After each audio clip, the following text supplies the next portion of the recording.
What was that noise? What? It wasn't me. Oops, that one was me. Sponsored by Surfshark VPN. Also, I am not sponsored by Insert Coin, a documentary on the end of Midway Arcades. I just want to plug them. A new opponent is ready to face you.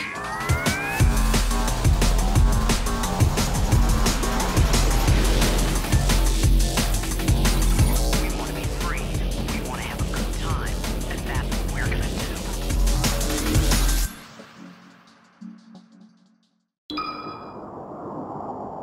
Mr. Fantastic!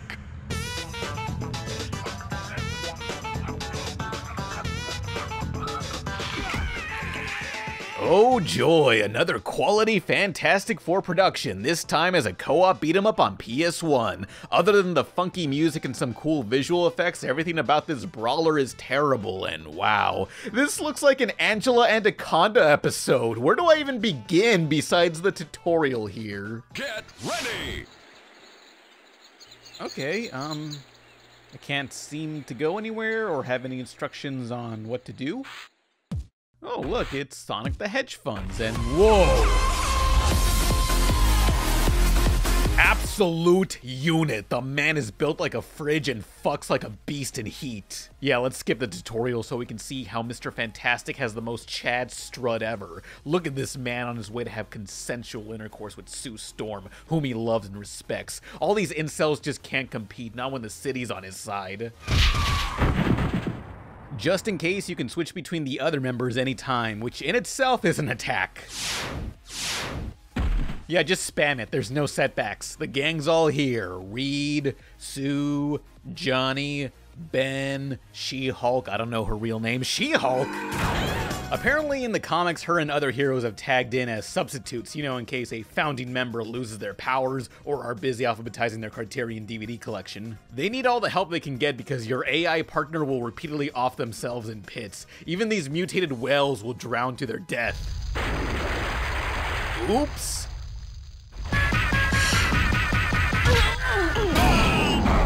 So long, Giganto, and oh my god, is that the amazing Bulk? Well, it ain't Barney the Purple Dinosaur!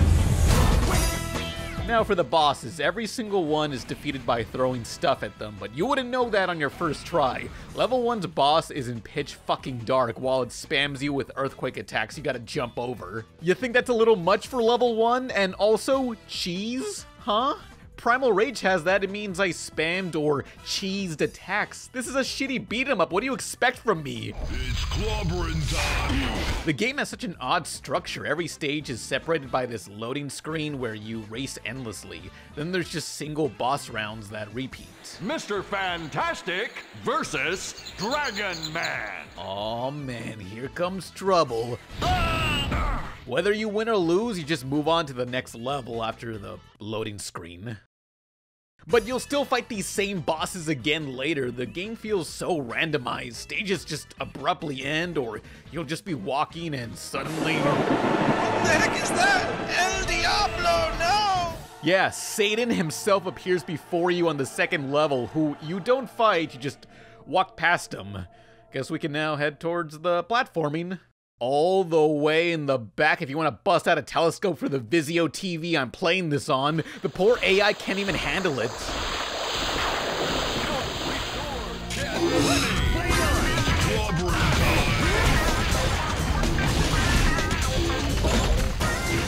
Now get this, other than the intro or ending, there's no cutscenes or explanation on why you suddenly have stuff like the Submariner helping you in battle. But if you put the disc in a CD player, audio for lost cutscenes are left over. Atlantis is also in grave danger. You've got to come and help. Wow, this could have been useful in-game. Way to go. World's Greatest Heroes my ass. You got that printed on a coffee mug? What an overcompensating title. Let's move on to the next game. Game over! Oh, nice Iron Maiden font, dipshit.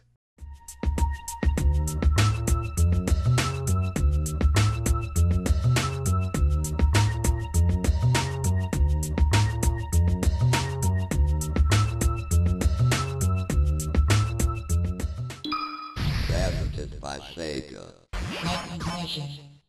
Round one. Get ready.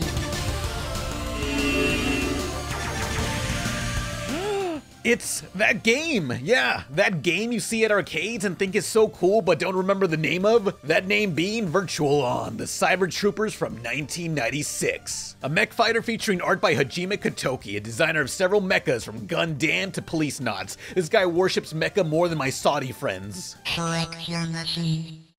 You got all these colorful bots to choose from, but you know the best one, Fei Yen.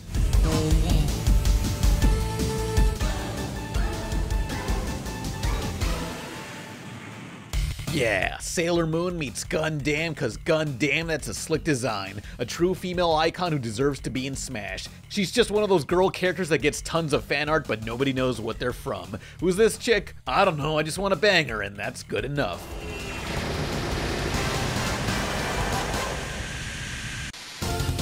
Virtual On is a sort of 1v1 fighting game in third person. The most engaging part is the twin stick controls. It's a bit of a learning curve, so pay attention to the demo movies before hitting start. You best appreciate this weird interface. There's already a ton of arcade units with steering wheels or plastic guns, but a mech simulator like this, it's not too common in the US. Virtual On is the closest many of us will get to live out that giant robot fantasy, unless our dystopian future advances fast enough. I'm frickin' ready. When you somehow fumble the controls into doing a semi-competent attack pattern, it just feels so right. I don't know how, but I managed to kill an overpowered sub-boss in one hit. Nice. Now, if any Americans want to play Virtual On or its sequels, you'll have to search through arcades, old Sega consoles, or Japanese imports, but no functional member of society has access to that crap. Actually, I contribute nothing to society myself, yet I can't play it either. What gives? Well, the sequel is downloadable on Xbox 360, Xbone, and etc., but I want the original. As it turns out, within the game Yakuza Kiwami 2, it's entirely playable within a simulated arcade building. Yeah, I bought Yakuza K2 just now to record Virtual On footage. My first Yakuza game. Let's play. Skip. Skip. Skip. Ah, here's the gameplay. Out of the way! Out of the way! I want to play Virtual On!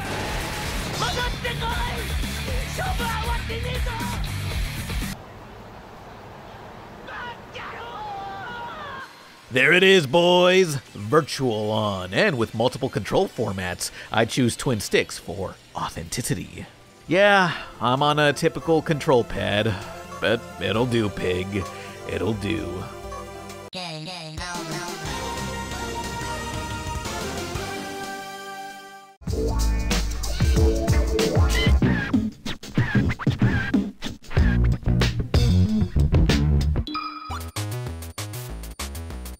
Okay, for the sake of having 10 entries in this vid, I went to the website howlongtobeat.com, documenting the length of many games. I looked up the shortest, which is the PC game Run Jesus Run, aka the 10-second gospel.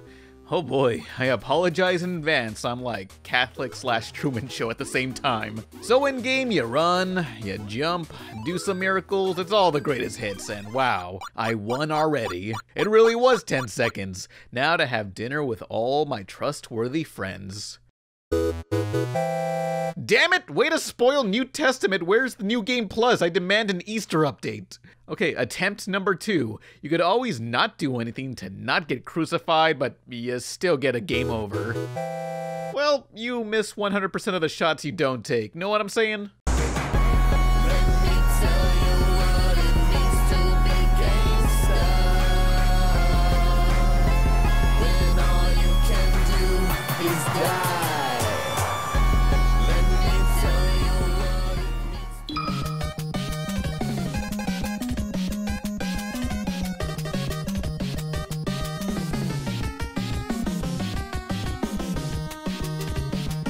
Back in the 90s when this Japanese game called Pocket Monsters was going international, it ran into some trademark issues. There was already a similarly named franchise on the market, so to avoid legal issues, Pocket Monsters was shortened to Pokemon. Yeah, Pokemon got its name all because of Monster in My Pocket. No, that ain't a euphemism, so please don't report me to HR again. This was a merch line of toys, cartoons, comics, and of course an NES game featuring iconic monsters shrunken down. All sorts of creatures from classic fiction to mythos all over the world. Even some religious deities, but they quickly removed those characters after Backlash. Anyway, Monster in My Pocket from '92.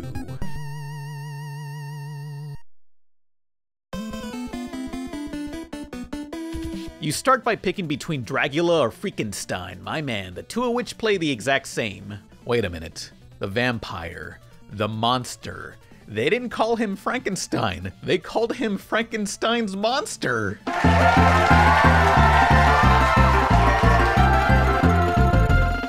For story, it's just a normal day. The two monsters are hanging out, smoking a beer, and staring at their official Konami brand TV that's turned off. That's until Guile's cousin from Street Fighter powers the TV to brag about the ass-kicking you're about to receive. Here's where the real fun begins. Run and jump to the end of the level, fight bosses, it's basic.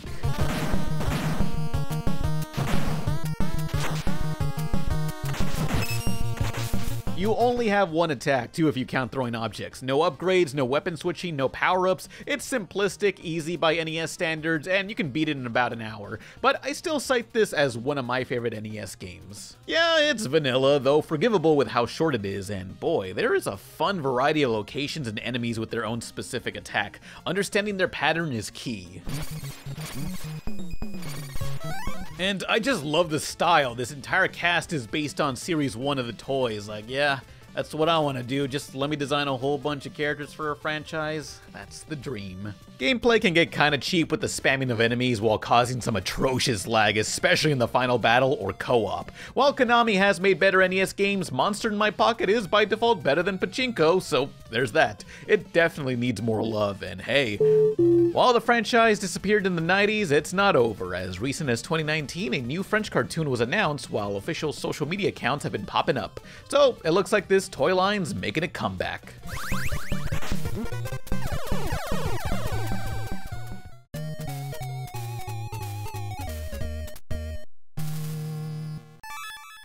We'll be back with more gaming after these messages. Hire me, G4.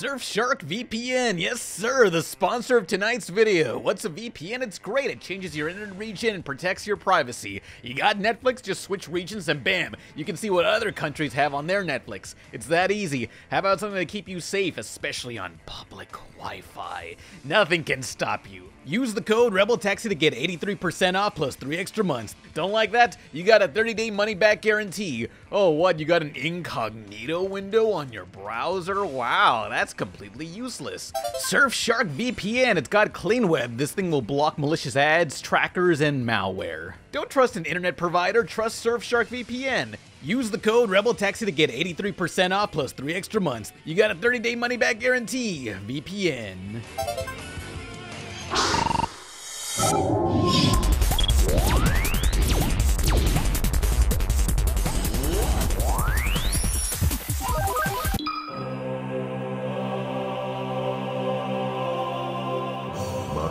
Sea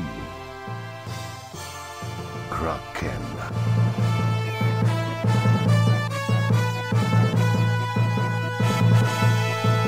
Oh man, I used to play this at Peter Pepper Pizza all the time before that kid nearly choked me to death in the ball pit. Ocean Hunter from 1998 by Sega. From the country that still brings you whaling, we have Ocean Hunter. If you ever played this, you know the thumping feel of the gun's recoil. It's so good. The gameplay is what you'd expect from an on-rails gunner. Blast everything in your way except for innocent humans. It's like the horror shooter House of the Dead, except Ocean Hunter manages to be much scarier somehow. I'm not kidding, it starts fairly tame. In this world, the 7 seas are infested with these mythological monsters attacking innocent mimes running in place. So, bounties are put out for them. Taking up that duty me are these steampunkin', Steven Universe-looking, ghost-trickin', honky-ass hootenanny characters armed with unlimited harpoons. They invade several normal animal ecosystems, slaughtering every single one. Like, yeah, how dare they live and eat in a food chain, you bastards. You got sharks and eels, no duh, but the deeper you go, the scarier it gets.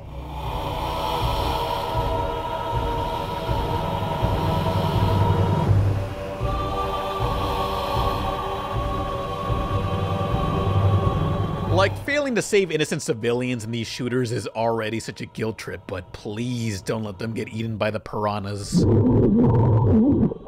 Oh my god, they picked him clean dry, and he thought Echo the Dolphin was freaky in bed. Say what? And how about these worms or leeches eating the corpse of a baby whale? Damn. And hidden away is concept art for a lost third playable character with an overly realistic render of the main guy. But it just gets weirder. Who else could the final boss be? Why, it's the god of the sea himself, Poseidon. Oh no, he got a bit of a redesign here.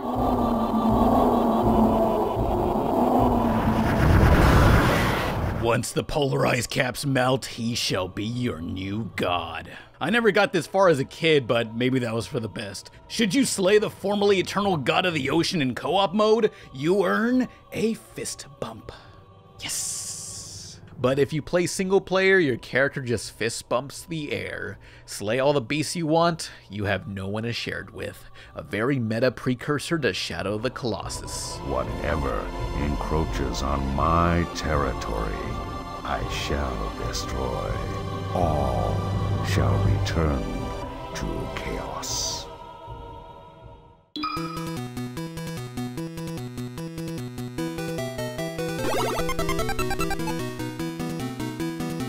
So, after the success of Tetris, the developer Bulletproof Software and its publishers wanted to cash in with these games I did not make up. Hatris, Well-Tris, Faces ... Tris. That's really the title for this circle of hell they put in stores. God damn, what is this? To help in the marketing, they often plastered a photo of the Tetris creator Alexei Pajitnov everywhere they could. It makes you think, wow, he also created these games? No, he did not. They pulled a Quentin Tarantino Presents on us. Several of these had little to no involvement beyond a special thanks in the credits. They turned him into the Tom Clancy of puzzle games. Look at these print ads of him offering you salvation. Imagine two Alexis emerging from a river to sell you a game, but only one tells the truth. It's like all those damn microwavable meals from Ratatouille. It's ridiculous. It's rat-ticulous. But the Tetris wannabe I'm reviewing tonight is... that donkey didn't do in his Tetris vid... is Wild Snake. It's Tetris. But with snakes. Yeah. Huh, this vor fetish ain't what it's cracked up to be.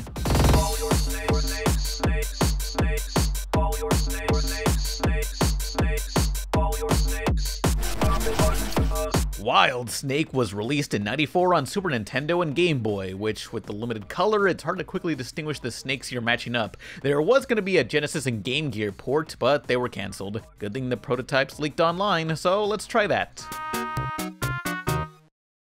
Oh. The rules of the game are to match up snakes with the exact same pattern. One touch is all it takes, while the snakes around them realign. Fundamentally, the game is just not satisfying. You're essentially eating and replacing a snake with another snake, usually of a similar size. Progress feels very minimal. It's only when you manage to steer the snakes into multiple kills does it feel redeeming, but it's so infrequent that it just isn't enough.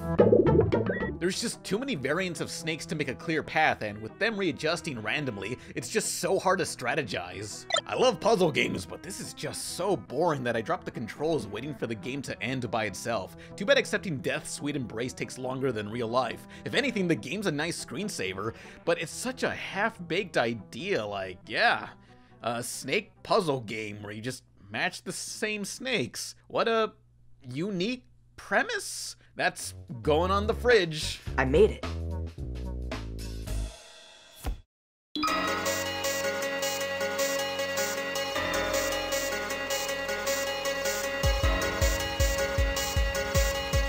I used to be a snowboard kid, but now I'm a sad adult.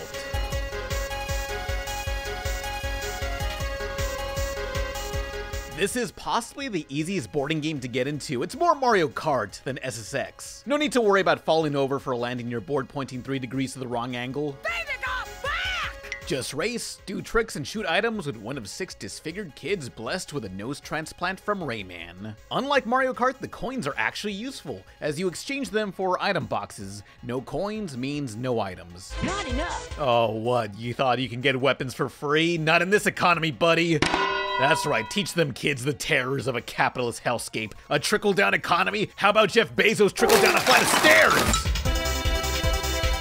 The music and graphics just have that colorful, melancholy tone only a 90s Japanese video game can give, one that makes you nostalgic for things you never experienced. I remember visiting Holland in real life. It was so lovely, but it just made me think, wow, this is just like Snowboard Kids.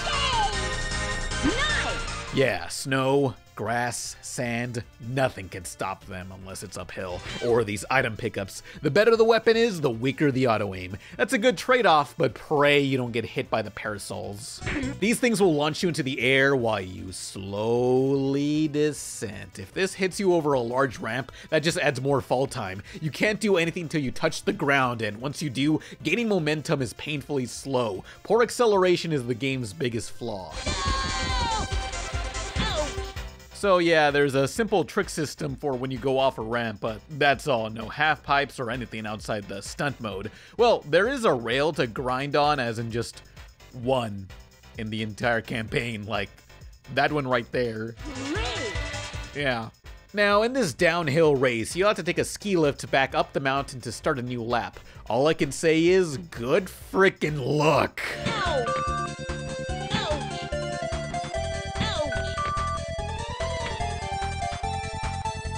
Yeah, you like that? Because this is it. This is what Snowboard Kids is all about. It's like a bunch of frat boys trying to triple DP a fleshlight at their fraternity. Hashtag relatable. Wish I was that fleshlight. Oh, but the most brutal element to the game is Quicksand Valley.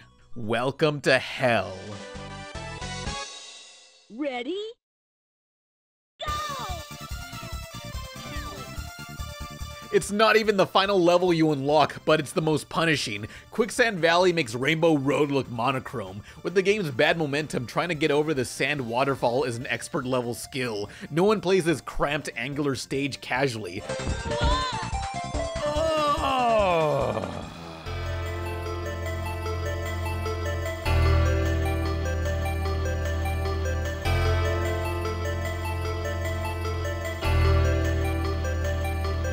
As the beginning of the franchise, Snowboard Kids 1 is a little rough, but it's easy to play, has enough to be different from Mario Kart, and gives off a bittersweet mood somehow. This series only got better, then worse, then died. It deserves so much more. Nothing came from the trilogy after until 2019 when official merchandise was put up for sale on fangamer.com. It's not much, but I'm glad for the acknowledgement. So maybe it's not over. Maybe someday we can yet again become Snowboard Kids. But not in a weird way.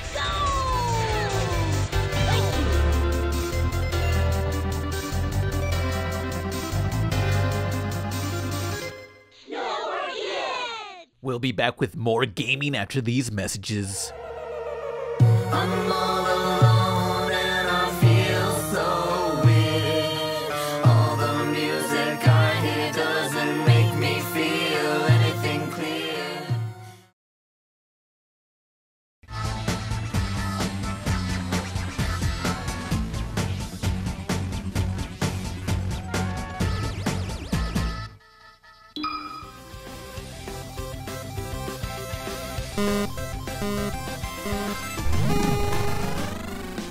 For a franchise not too many people hype up, ExciteTruck has such a robust history. What started as a motocross NES title got all these downloadable games, 3D revivals, a 90s online-only crossover that I can't run on my damn emulator, and was gonna have a Smash Melee rep till the Ice Climbers told that biker to slag off.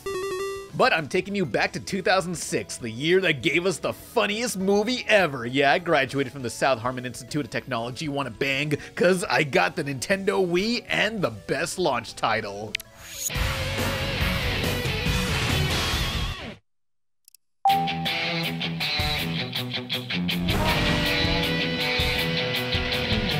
Despite despite having almost nothing to do with the NES game beyond its low gravity, I spent way too much time on ExciteTrucks. Like, look at all the S ranks I got on default difficulty. Super Excite hard difficulty? I ain't got no time for that. You know how many Smash Bros. Brawl trophies I still have to unlock? Using the Wii Remote, ExciteTruck is a motion-controlled racing game where it's not about getting first place, but scoring the most tricks. Spinning, flying through rings, drifting, avoiding a forest full of trees. Oh, fuck! First place is not needed to win, but it still rewards you with a ton of trick points, so that's a good incentive. This game floods the dopamines in your brain like it feels so good to earn those points. Who needs marijuana when you got ExciteTruck? Marijuana, you glad I didn't say banana?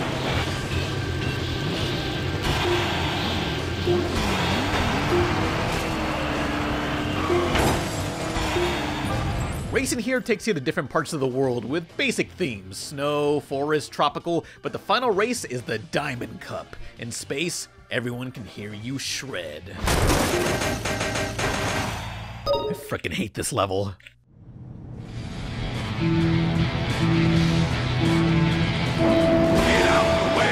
ExciteTruck runs mostly at 60 FPS while the world around you is crumbling. This is F-Zero for rednecks. Now check this out.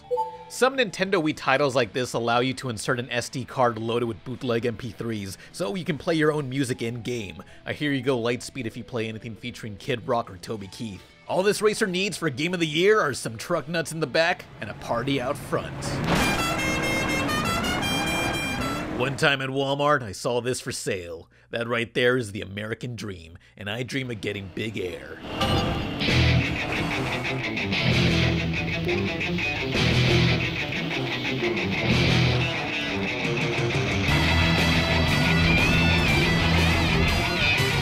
While the menu interface looks like a generic preschool game and many don't care for the handling, ExciteTruck is like in my top 10 racing games. I'd love for a sequel, but it got a spin-off to what was already a spin-off, ExciteBots, which I haven't played, yet just looks so gimmicky.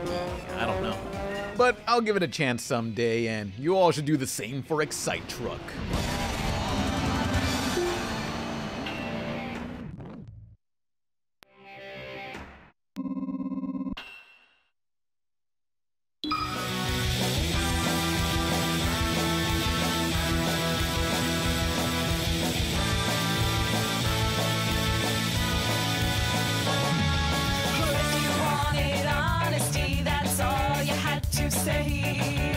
Oh man, remember the Death Jr. franchise? There were toys, costumes, mangas, a supposed movie in the works, and a comic, which I highly recommend. It's honestly both morbid but genuinely wholesome, and written by Gary Whitta, a writer for Rogue One Star Wars. This series was a pump-action shotgun scattershot of merchandise to the face, and I'm the Kurt Cobain. Too soon? But the foundation of Death Jr. were several video games, the first of which launched in 2005, early into the release of the Sony PSP, otherwise known as, God, I wish this thing had a second analog stick, please, goddamn. On his first adventure, Death Jr., aka DJ, and his repulsive friends take a field trip to the Museum of Terrible Font Choices. It's here where his possible girlfriend, Pandora, opens up this box. Thus releasing evil. Is DJ gonna call the cops? Fuck no. Lock and load, motherfucker. You know how it is. Hate to dismiss any mistake. If it ain't right, then you must be kidding. Jokes misled because you're now slipping. Oh, me, my then I get a fix. Simply blasted. It ain't a trick. The format is pretty fun. Much like Mega Man, you're free to choose which set of levels you can go to anytime. Hack and slash or shoot through the stages. Upon completion, you're given more weapons to work with. Some will be very useful against specific enemies. The real-time weapon switching is a lot of fun. It's very similar to Ratchet and Crunk. Your armory is mostly basic stuff. Shotguns, flamethrowers, freeze rays, and exploding gerbils that home in on enemies. I remember my friend telling me when they were a kid they had a pet gerbil. One day they went to go see the 2003 Hulk movie, and upon returning, the gerbil bit off its own neck skin and died. True story. Anyway, combat. You got a mostly decent lock-on system when it's not focusing on random destructible objects. The bosses are visually interesting, but there isn't much strategy as they feel barely functional. One time they just lazily placed instructions on how to beat the boss right before it. They didn't even give them their own music. And then we get to the platforming. Using your scythe, you can bounce or grapple up ledges. It's real satisfying. Pretty clever of them to do more with this tool beyond offense. Though it's kind of tricky. I hated the maneuvering at first, but soon realized it's about timing where the blade is going to strike. The hitboxes are very narrow. At least there's not much platforming over lava, but when there is, just take your time. Don't do what I did first try.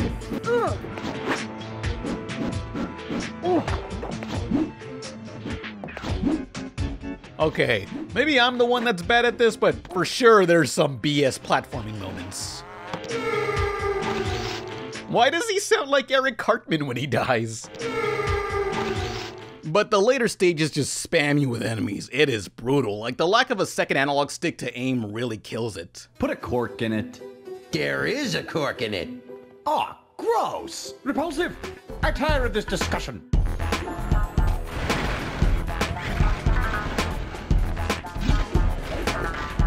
Now, fun fact, Death Jr. started as an OG Xbox game with some E3 demo discs out in the wild, which I'd love to get a hold of. But the Sony PSP was coming out, and I assume the studio wanted to get in early on this new device. So they canceled the Xbox game and did their best to retool these controls. Death Jr. was the very first PSP game shown publicly, so I always considered him the unofficial mascot. For a 2005 handheld, it was visually impressive and full of fun urban/suburban locations like supermarkets or the Ghostbusters fire station.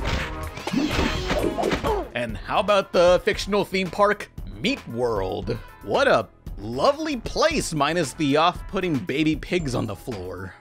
Oh, if I ever wanted to see images of dead pigs guilt-tripping me not to eat them, I'd follow a vegan on Twitter. The pigs do make some oink sounds, so I guess they're not dead, just suffering. Ain't we all? Ain't we all?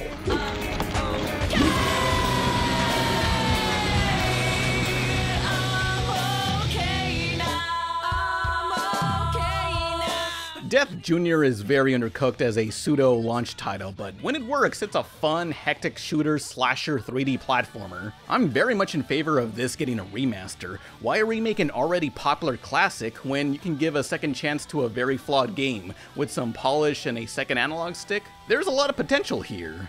Plus, it's goth, so, you know.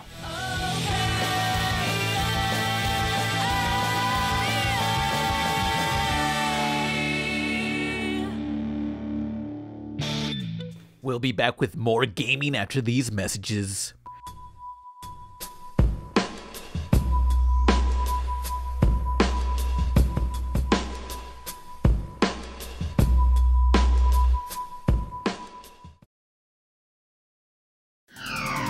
Attention all passengers en route to Rigel 7. Please board shuttle through gate number 6.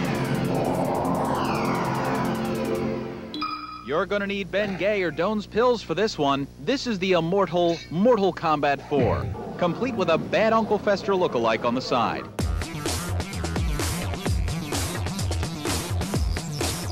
So, during the first half of the 90s, Mortal Kombat was among the biggest games of all time. But in the other half of the same decade, arcades were dying, the sequels were reviewing poorly, had terrible spin-offs, the second movie was a mess, as well as the TV shows. The franchise, along with the game company Midway, looked to be floundering. You can hear more about that crash in the Midway documentary, Insert Coin. They even talked about Revolution X. Tired of so much Mortal Kombat, the co-creator John Tobias and some fellow employees left to form their own studio called Gigante, a Spanish word nobody can get right. Sábado Gigante.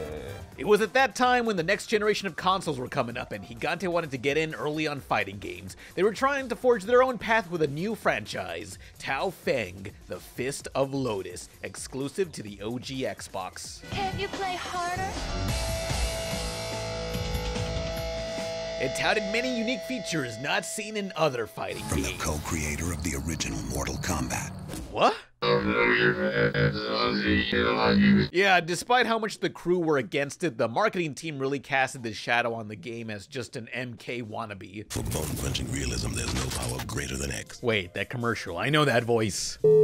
God, I wish I could get Keith David to record an intro to these Xbox vids. He was in a lot of these commercials. For interplanetary combat, there's no power greater than X. For hot beaches, there's no power greater than X. Anyway, well, at least Mortal Kombat's a recognizable name. Using it could drive up Tao Feng's sales numbers. Yeah, Too bad a new MK entry was released just 4 months prior, one that actually revitalized that franchise, MK Deadly Alliance. It also didn't help that Microsoft gave more special care to the other Xbox exclusive fighter, Kakudo Chojin Back Alley Brutal. Boy, that's a real doozy. Also, this cover just radiates some bad mojo. It's like that guy's telling me, "What? You don't piss in the shower like I do? You pussy? What? You don't eat your own shit like I do? You pussy? You don't eat candy corn in Halloween? Pussy. You don't put scan lines in your emulator? What? You don't believe in taxation without representation? What? You don't fucking see your torrents after you finish downloading? You don't fucking like Ang Lee's Hulk 2003? You monster fucking asshole! Hot fuck! Cousin banging! Woo! Well, while some may assume Tao Feng was an MK knockoff, it had its own ideas. For one thing, the environments had more interactivity. Wall jumping, spinning on poles, or launching the opponent into breakable objects. Should those objects break your fall, or if you block too much, you'll receive limb damage. Limb damage danger. Break a limb and that'll reduce attacks with said limb by 50%. Player 1. Player 2. Limb damage. But you can heal and do other specials with enough chi energy. Studio Gigante tinkered with the idea of Dead or Alive style stage transitions to other areas mid-match, but they decided on using the extra hardware power on destructible environments instead. It's a fair trade-off. Watching all these martial arts moves while the world around them crumbles is still quite impressive. Even the characters visibly take damage.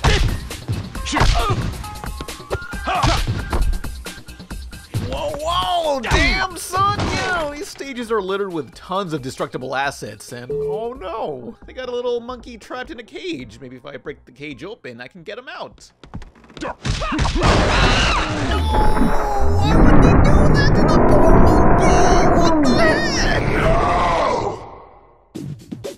Scrapping the stage transitions must have came in late because some levels look like they take place just a few yards from each other. My favorite is the arcade where you got all the classics. Grass Hole 2003, Simplex Horby, Cop Star 2049, and Women's Gymnastics Trivia. Damn, wins one up arcade bringing that one home. Hey, you guys hungry? We can go get a ho dog after this. To future distance itself from its competitor, Mortal Kombat at the time had more mystical worlds with some technology, while Tao Feng uses urban cities with hints of mysticism. Like, check out all these selectable rechecks from Jackie Chan Adventures, not including the unlockable final boss, who's just this guy with 2 swords in the middle of the South Pole. You got the pervy old man. Ooh, smell the spirit within. Shirtless guy in pants. Chitara, 2000s woman in a thong, Jet Li, the Monarch from Venture Brothers, literally Kano from Mortal Kombat, the Shower Pisser, Russian female, a stripper from the Luxor in Fabulous Las Vegas, whatever this outfit is. And then you have the best character, Iron Monk. I don't know what he is, but he is cool. I am ready. Iron Monk. Hire me, Splatoon.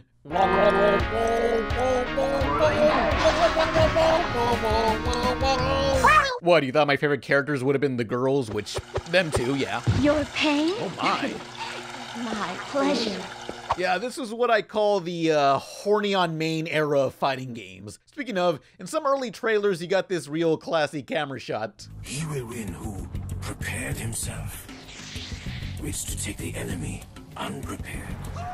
Aw yeah, nice JPEGs. Though, I think they took it out of the final game. That particular door is always closed, but it could be destructible. Try as I might, I just cannot bust through that door and party down. As with life, I suppose.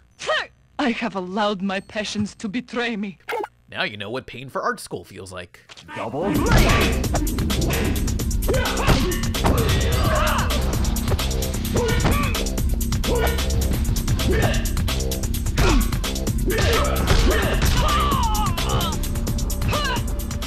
So if you're wondering what's the story, well, we got 2 rival factions fighting over control of New China. Apparently California became New China in the future. I don't know what war we lost for that to have happened, but we McFrickin' lost it alright. The quest mode consists of selecting a fighter of each faction to face down the rival team. All the story you get is a narrator basically telling you, hey, this guy called you a little bitch. Says you don't put scan lines in your emulator.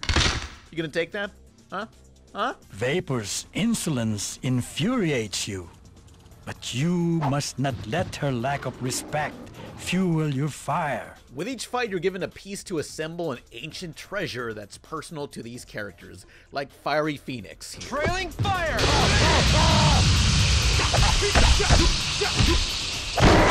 Again the monkey! Mr. Wembley, it happened again! Phoenix is someone who lost everything and rose from the ashes to start a new life. That's why he needs this amulet that represents a rebirth. But then you have my girl, Geist, no relation, whose motive to collect treasures is this. For you, Geist, the history of this relic means nothing. However, I know your love of blades will allow you to at least appreciate it as a sharp object and see it brought safely to me. Yeah. Hey guys, do you like shiny stuff? Go out there, do your thing. This story mode doesn't really have a story. It's more like an exposition dump on why everyone wants to kill each other. It's just lore. Prepare. Fight. But as a person who likes fighting games for all the character designs, I just love hearing these info dumps. It's fun to me, but it's not everyone's thing. Oh, and whenever you lose a match, your character just goes on their merry way like, darn, you got me. Beaten by a puny worm.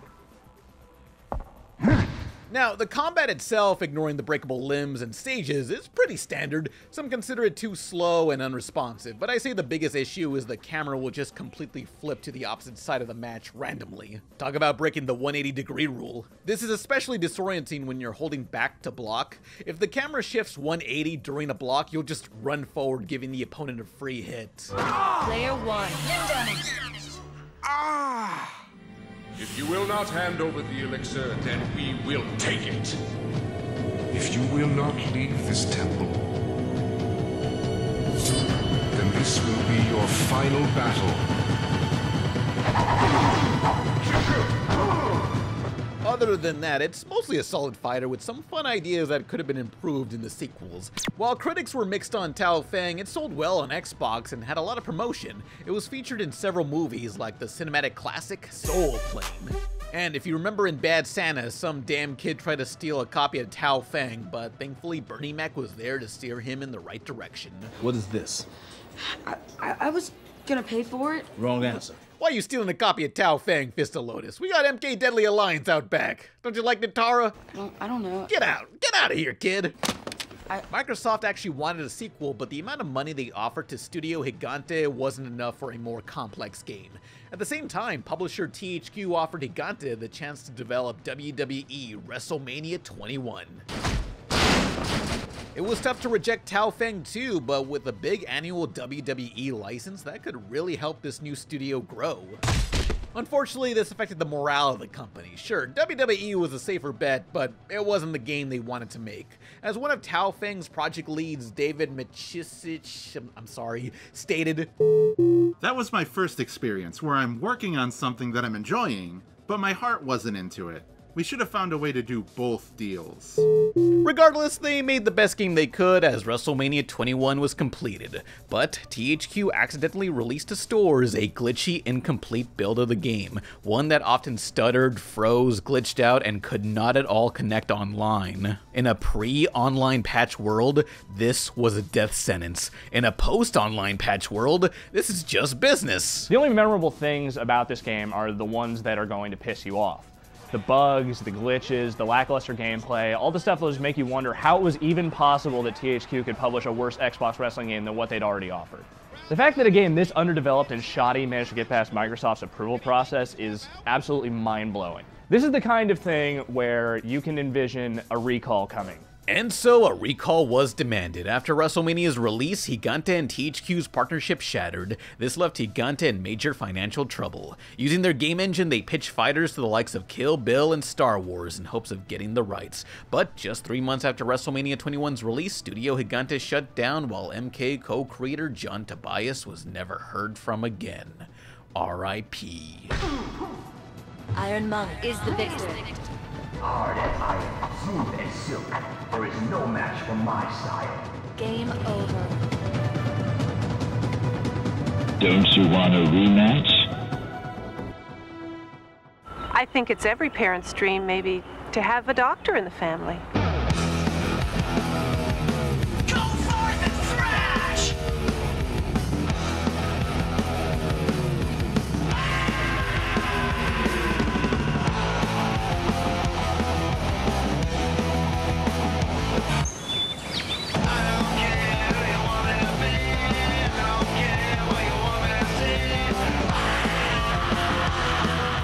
My thing's sound effects. Here's a T-Rex.